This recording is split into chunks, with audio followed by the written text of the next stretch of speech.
Hello, class of 2024. My name is Ashley Pottishman. I am one of your school counselors. And we also have Ms. Shalaman, another school counselor with us today. Ms. Shalaman, do you want to say hi? Hi, class of 2024.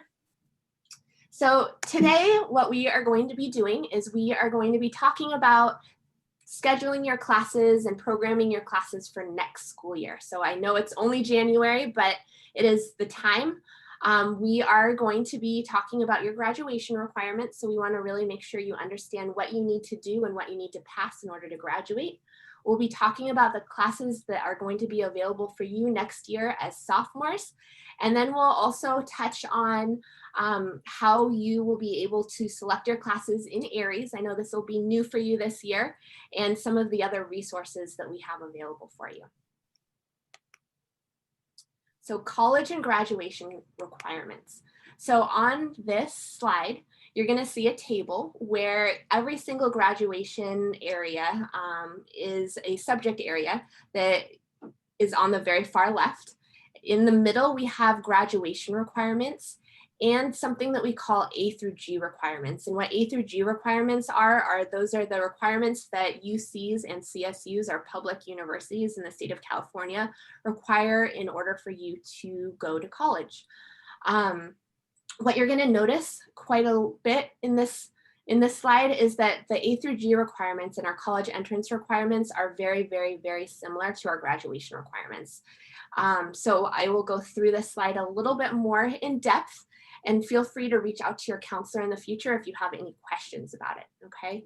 So on the very far left, the social science requirement, next year you're gonna be starting off with your first social studies class. And for graduation, 3 years are required. So you'll be taking it sophomore, junior, and senior year. And then you'll notice for the UC and CSU A to G requirements, the social science, you are only actually required to take 2 years. So you're gonna go over and above the requirements in order to be able to apply to four-year universities. Another thing that I want to mention is for graduation purposes, a D is okay to get. I mean, of course, I want to encourage you to get a higher grade than that, but a D will give you the credits necessary to graduate. However, if you want to apply and go directly into a four-year university after high school, you're going to need to be earning a C or better. And the higher your grades, the more competitive of an applicant you'll be. So make sure if you are thinking of going to UC Berkeley or San Jose State, you are thinking about earning those C's or better in all of your classes, okay? Going back to this table, you'll notice English, you get to take that for graduation purposes, all 4 years of high school. UCs, CSUs, and most colleges also require those 4 years as well. Math, 3 years are required for high school. Math for UC, CSUs, and four-year universities is 3 years as well. And actually most are going to highly, highly, highly recommend, and some even require now, those 4 years of math. So they really want to see you taking math all 4 years of high school. Same with science. 3 years is required for high school. You're going to actually need to take biology, chemistry, and physics to meet our high school graduation requirements. Colleges are a little bit more lenient. They say a biological science, a physical science, so that could be something like chemistry or physics, and then another lab science is recommended. LOTE, so that stands for language other than English. I know a lot of you are probably taking Spanish or another language this year as a freshman, so you are right on track. You need at least 2 years of the same language in order to graduate from high school. So that means if you're in Spanish 1 right now, you need to take at least Spanish 2 next year to meet the graduation requirements. The same thing goes for colleges. They want at least 2 years, and they also recommend 3 years to be more competitive. Again, of the same language. VAPA stands for Visual and Performing Arts. So those are classes like art or 3D design, or it could be a band or a theater class. You need at least 10 credits or 1 year of VAPA in order to graduate from high school. And same with our colleges. They're looking for at least 1 year as well. This next section is where it gets a little bit more confusing. It's also where you have a little bit more choice. So you are required to take another year of VAPA if you love art or you're involved with band or whatnot. But you could also choose to do and fulfill this requirement by taking a CTE class. So that could be like SVCTE in the future. It could be something like our business pathway classes. That it could be a special program as well. So that would be like AVID or leadership or yearbook or graphic publications. So for graduation purposes, you need at least one more year of that, 10 credits of that. You'll notice that for colleges, they don't require a second year. So, but we'll line up again with colleges when we talk about college prep electives. You need 10 credits of a college prep elective in order to graduate, and also in order to apply to a 4-year school. General electives, you need at least 20 general electives. Most people will earn more than that by the time they graduate. It can be college prep or not.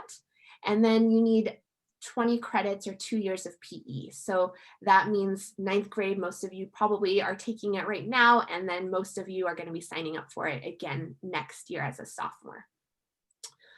Going back to college prep electives and general electives, I wanted to let you know that I think a lot of students tend to get confused by that as well. So they count as anything over and above the minimum. So if, for example, if you take a 4th year of science, or you take a 3rd year of a language other than English, then that's going to fall into those college prep electives or those general elective categories. So what you'll notice on transcripts when you see it is that you won't start seeing any of your classes falling into the college prep elective or your general electives until you probably get into like junior or senior year. And that's just because as a sophomore and as a freshman, you're meeting most graduation requirements. All right, and I am going to turn it over to Ms. Shulman, who is going to walk you through the classes that you can choose for next year. So hi, everybody. It's Ms. Shulman. We're going to talk about the classes to select. This is the physical education sequence. You're all in PE 9 this year. It's mandatory. PE for next year will be in your 10th grade year, and that should complete your PE requirement for graduation. So you do have to take those 2 years of PE. Now, this is the social science sequence, or your world history or AP world history for 10th grade. That will be your selection. And then in 11th and 12th grade, you'll have choices of on level or AP levels for US history and GovEcon. So your English sequence, this year you're taking English 1. So next year you'll take either English 2 or English 2 honors. I would say that if you're thinking about the honors level or eventually the AP levels of these of AP English or honors 2 English, that just know that these are really rigorous courses and that you really want to have a passion for the subject in order to be successful in the classes. So this is the math sequence. You're going to be selecting your math class based on the class you are currently in. So if you are currently taking IM1, you will select IM2. If you're currently taking IM2, you will select IM3, or you could select IM3 STEM, which is a more advanced IM3 class with engineering concepts embedded in the class. If you're currently taking IM3 or IM3 STEM, then your options would be pre-calculus, or if you're thinking about AP calculus from IM3 STEM, definitely speak with your teacher about that, because it is a big leap and you want to make sure that you're preparing yourself for the next level. This is the science sequence or the area D. You're currently in biology. If you have not taken biology, you do want to register for biology for next year. But you'll start with biology. Next year, you'll go to chemistry or chemistry honors. And then in your 11th grade year, physics will be a requirement, or you can choose to take AP physics. Then all of the other science electives will be open for you starting in your 11th grade year. All students have to complete the 3-year sequence of biology, chemistry, and physics. And just know that if you are trying to register for an elective science in your 11th grade or 12th grade year, that those elective sciences will be based on space. So if there's room in the class, we'll hopefully be able to place you in it. Chemistry honors for next year does provide what's called a GPA bump. That means that if you earn a B in the class, rather than getting the 3 points or 3 quality points on your transcript, you will get 4 quality points. You won't get an A. So if you do earn that B, the B will show up on your transcript. It's the quality points that will change from a 3 to a 4. This is the LOTE sequence. This is language other than English. If you're starting in 9th grade with Spanish or French or Mandarin or Spanish for Spanish speakers 1, you'll sign up for Spanish 2, French 2, Mandarin 2, or the Spanish for Spanish speakers 2. If you're starting out at a higher level, then you'll use this spreadsheet to show you which is your next level of your language that you should be signing up for. If you're looking for a LOTE alternative, please speak with your counselor. You may you may qualify for the LOTE alternative options, but you do want to talk to your counselor about how that would be reflected on your transcripts. So these are the visual and performing arts pathways. They start with Art 1, 3D 1, and Photography 1, as well as theater, musical theater, tech theater, band and choir, symphonic band, wind ensemble, and jazz ensemble. So you'll be signing up for the next level of that. You can start it at a later grade. They do run in sequence. And please note that the ensembles are out for audition only. So the business pathway, you have the intro to business marketing, the intermediate marketing and advanced marketing. If you're currently an intro to business, you'll sign up for the principles of marketing and entrepreneurship. If you've not signed up for business, but you're interested, you can certainly sign up for it in your 10th grade year, or you can sign up for it later in your 11th or 12th grade years. The AVID pathway is here. You go in at your grade level. So if you're currently in 9th and you're in AVID 1, you would sign up for AVID 2. If you're not currently in AVID, but you're really interested in the program, please talk with your counselor and get more information. Students who are looking to be in AVID are students who have the desire to attend a 4-year college and have a GPA range of a 2.0 to a 3.5. There is an application process. So definitely speak with your counselor about it. AVID will provide peer tutoring in class. We bring in guest speakers. We take trips to colleges. We support students with the college application process. We teach organization, good study habits, and how to be a better collaborator and public speaker. So it's a great program. And if you think it's the right program for you, definitely reach out and let us know. So Project Lead the Way engineering pathway, you would start with the intro to engineering design. If you're currently in it, you would go on to the principles of engineering. You could finish up with the digital electronics, and then in your senior year, the capstone engineering development and design. It's a great way to learn hands-on engineering. You learn the design process, modeling 3D objects, exploring technology systems, and learning more about electronics and logic. You can start in Intro to Engineering in 10th grade.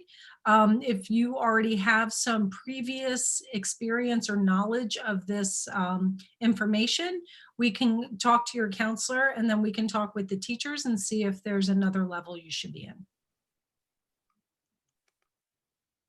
Non-pathway college prep electives.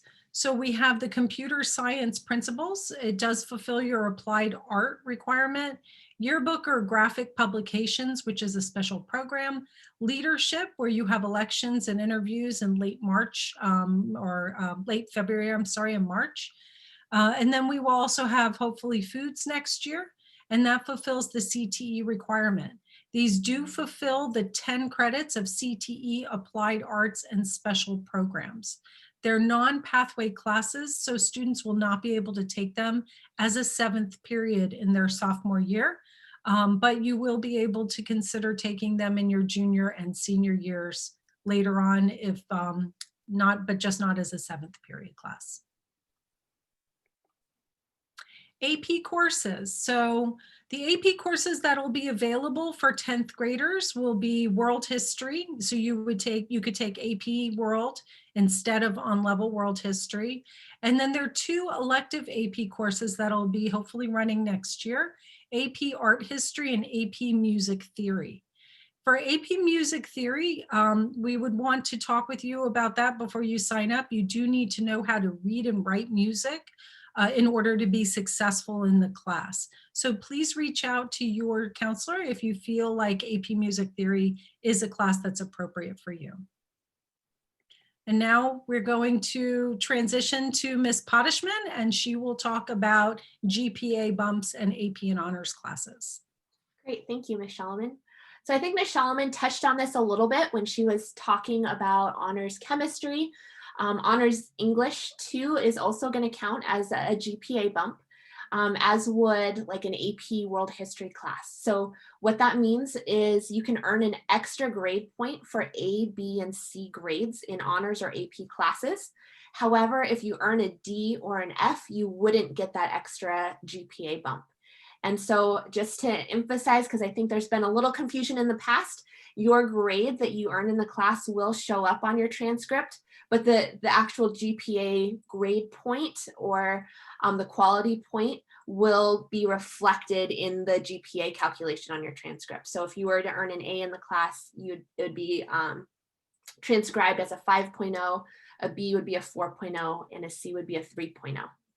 So other things to consider about those GPA grade bumps and choosing AP and honors classes.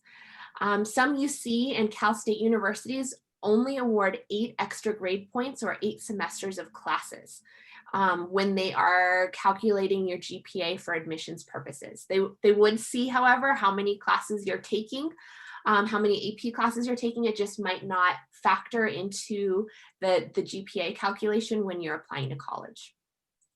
Colleges also expect that students, if you take the AP class, they also want to see you take that AP test. It kind of raises a red flag for them if they don't see you following through with that test, and they kind of question, maybe why you wouldn't feel prepared or why you had selected not to take the AP test. So again, if you are choosing an AP class, make sure that you are also choosing to take that AP test. And then research also what colleges will be accepting what AP scores. So some majors may not accept certain AP scores to meet their requirements. Some colleges may only take a couple different classes to meet certain requirements. Like I know a lot of them will only take 1 English class, AP class, in order to meet the requirements. So be researching and figuring out what colleges will accept those AP scores. Some other things to consider when requesting an AP or an honors class. We would love for you to attend AP and honors information sessions. So we'll be having those in the first week or so of February, I believe. There's a slide coming up that will highlight when those information sessions will be held. It's going to be held during outreach time on Wednesdays for a couple of weeks. So make sure you're paying attention and thinking about what classes you are most interested in, and then attending those information sessions.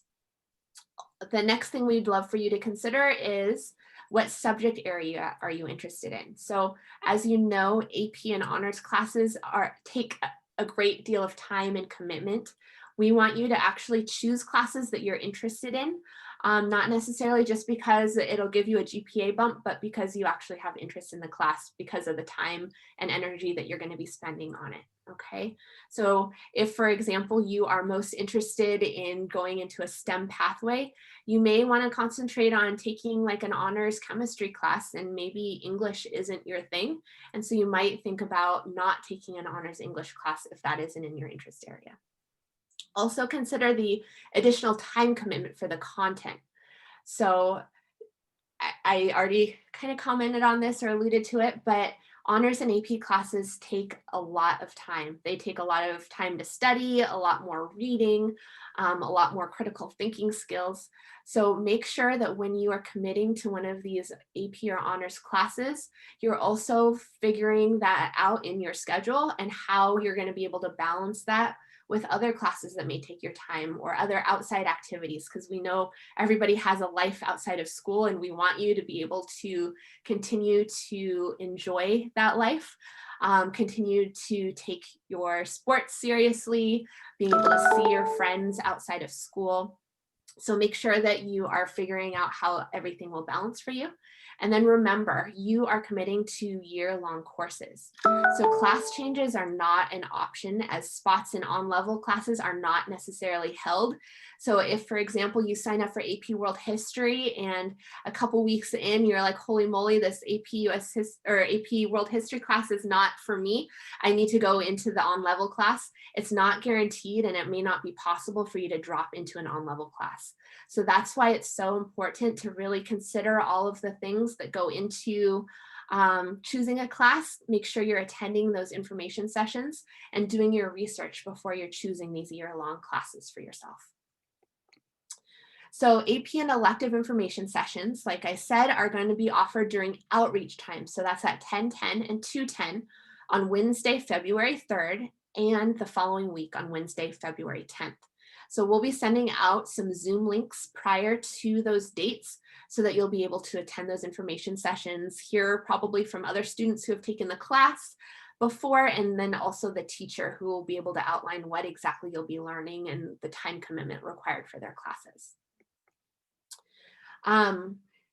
So next steps. So course selection this year, I would love for you to use this presentation and the resources on the next page to think about your course selection and plan the classes that you want to take next year and the following years. Counselors are going to be actually joining you and meeting one-on-one with all 9th grade students during PE at the end of this month. So starting on January 28th through February 5th. And then we'll be working with you to enter that course selection into Aries. So I know that this has been a lot of information, and you may have some questions. So we'll be having some course selection drop-in hours on Wednesdays at 11, starting on February 3rd through March 10th. So we'll be sharing a Zoom link in our Counselor Canvas class for you to be able to log in and drop in and get any of your questions answered around course selection. Some dates and deadlines to be aware of. So course selections are going to be entered, and so you can actually enter them yourselves and with your family starting on January 11th. So you can enter these selections prior to meeting with us counselors in your PE classes, but if you have not done it by the time we meet with you, us counselors are going to enter it in when we meet the week of January 28th through the first week of February, okay? If you want to make a change after we've met or whatnot, all changes you can actually do yourself through Aries. However, we are going to close that opportunity to make changes on Friday, March 12th. So you have pretty much 2 months to be able to enter your courses in Aries. However, after Friday, March 12th, you will no longer be able to make any changes to your class yourself in Aries. As counselors would have the opportunity to do that with you, and you'll have another opportunity in May to request some course changes. When we post this presentation in our counselor Canvas classes, you'll have links to be able to access some of these resources. So the first link is going to show you how to enter your course requests in Aries, since I don't think you've done that before. We also have some 4-year planning tools to kind of figure out what exactly and how you want to lay out your courses for the rest of your high school career. And then these are some sample pathway 4-year plans. So for example, if you're in AVID, you could click on the AVID pathway and it would show a sample AVID student's 4-year plan. All right. So thank you so much for joining us today. We are super excited to hopefully see you in person on Zoom and hopefully in person as soon as it's safe for us all to meet together. Thank you, guys.